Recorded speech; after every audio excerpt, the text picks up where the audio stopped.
उत्तर पूर्वी स्पेन के कई हिस्सों में इस वक्त बाढ़ ने कोहराम मचा रखा है। हजारों किलो वजन वाली गाड़ियों को तिनकों की तरह बहता हुआ देखा जा रहा है। सैलाब इतनी तेजी से आया कि लोगों को गाड़ी से बाहर निकलने तक का मौका नहीं मिल पाया।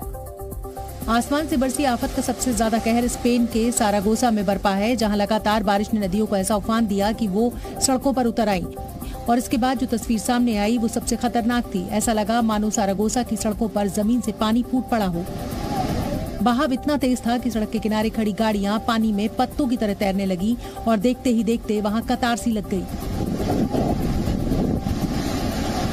पानी लगातार बढ़ रहा था और इसी बीच वहां एक शख्स पानी में फंसा दिखाई दिया, जिसने डिवाइडर पर लगी झाड़ियों को कसकर पकड़ रखा था और मदद का इंतजार कर रहा था। लेकिन पानी सब कुछ अपने साथ ले जाने पर आमादा था। सारागोसा में आए सैलाब में जो फंसा उसकी जान पर बन आई।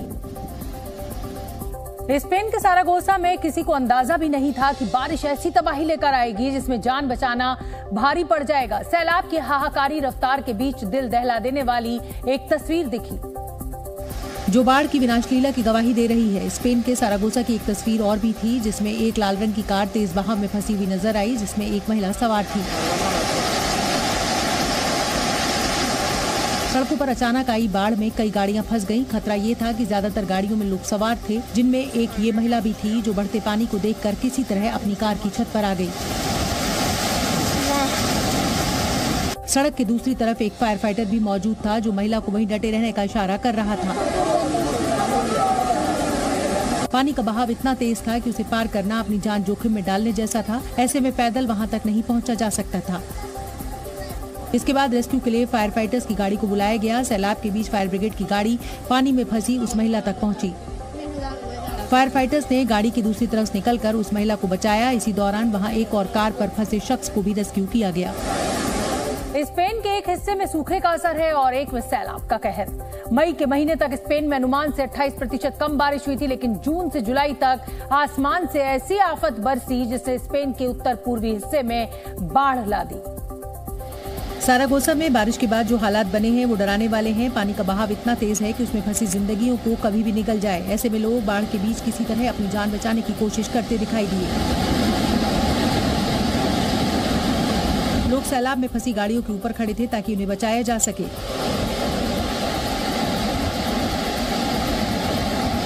सड़कों पर बैरिकेड्स और गाड़ियां ऐसे बह रही थी मानो कागज जैसी हल्की हों, और पानी था कि हर खाली जगह पर कब्जा करता जा रहा था। ये तो सिर्फ सड़कों का हाल था। रिहायशी इलाकों में बाढ़ के तांडव की अलग ही तस्वीर थी। इमारतों की पहली मंजिल पूरी पानी में थी और ये पानी रुका हुआ नहीं बल्कि तेजी से बह रहा था, ठीक ऐसे जैसे कोई झरना बह रहा हो।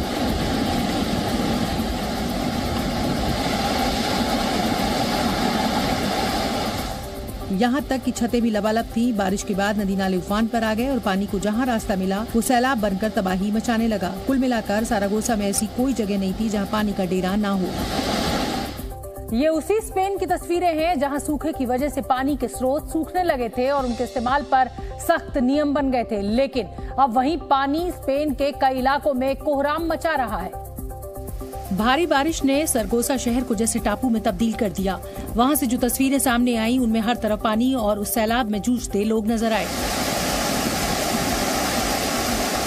जब सड़कों पर नदियों की तरह पानी बहने लगा तो वो इमारतों के अंदर तक पहुंच गया। कई जगह तो बेसमेंट में झरने की तरह पानी गिरता दिखाई दिया। खराब मौसम की वजह से स्पेन में बारिश का ऑरेंज अलर्ट है। हालांकि स्पेन की इमरजेंसी सर्विस के मुताबिक इस बाढ़ में अभी तक किसी के घायल होने या जान गंवाने की खबर नहीं है। लोगों को गैरकानूनी यात्रा न करने की सलाह दी गई है। साथ ही बाढ़ प्रभावित इलाकों में सड़कों से दूरी बनाने को भी कहा गया है। कर्नाटक में सिद्धारमैया सरकार ने 2023-2024 का बजट पेश कर दिया है। इस बजट में 3.27 लाख करोड़ रुपए का प्रावधान किया गया है। इसमें से 52,000 करोड़ रुपए सिद्धारमैया सरकार ने चुनाव से पहले की गई 5 गारंटियों को पूरा करने के लिए रखा है। कर्नाटक सरकार ने बजट में शराब पीने वालों को बड़ा झटका दिया है। मुख्यमंत्री सिद्धारमैया ने भारत पर बनने वाली शराब पर 20% अतिरिक्त उत्पाद शुल्क लगा दिया है। प्रधानमंत्री नरेंद्र मोदी ने आज छत्तीसगढ़ की कांग्रेस सरकार पर जमकर निशाना साधा। पीएम मोदी बोले, शराब घोटाले की वजह से छत्तीसगढ़ में 2.5 साल वाला फॉर्मूला लागू नहीं हो पाया। शराब घोटाले के पैसे की इसी मारामारी में यहाँ 2.5 साल मुख्यमंत्री पद वाला फॉर्मूला लागू नहीं हो पाया। रायपुर पहुंचे प्रधानमंत्री नरेंद्र मोदी ने छत्तीसगढ़ को बड़ी सौगात दी। पीएम मोदी ने 7600 करोड़ रुपए की परियोजनाओं का उद्घाटन और शिलान्यास किया। इसी साल छत्तीसगढ़ में विधानसभा चुनाव होने हैं। कांग्रेस नेता राहुल गांधी को मोदी सरनेम केस में गुजरात हाईकोर्ट से बड़ा झटका लगा। हाईकोर्ट ने राहुल गांधी की 2 साल की सजा पर रोक लगाने से इनकार कर दिया। हाईकोर्ट ने कहा कि राहुल को राहत नहीं दी जा सकती क्योंकि उनके खिलाफ कई और केस भी पेंडिंग हैं। जस्टिस MM प्राच्छक ने कहा कि राहुल के खिलाफ कम से कम 10 क्रिमिनल केस पेंडिंग हैं। इस केस के अलावा उनके खिलाफ कुछ और केस फाइल्स भी हैं। इसलिए किसी भी हाल में सजा पर रोक नहीं लगाना अन्याय नहीं है। इस केस में सजा न्यायोचित और उचित है। राहुल ऐसे आधार पर सजा पर रोक की मांग कर रहे हैं जिसका कोई अस्तित्व ही नहीं है। In view of the foregoing discussion, in my considered opinion, there is no reasonable ground to stay the conviction of the applicant in the facts and circumstances of the case. Impugned order passed by the appellate court is just, proper and legal and do not call for any interference. इस टिप्पणी के बाद high court ने राहुल की याचिका को खारिज कर दिया। राहुल गांधी पर गुजरात हाईकोर्ट के फैसले के खिलाफ कांग्रेस सुप्रीम कोर्ट जाएगी। सुप्रीम कोर्ट के वकील और कांग्रेस नेता अभिषेक मनु सिंघवी ने इस पूरे मामले में राहुल गांधी का बचाव किया।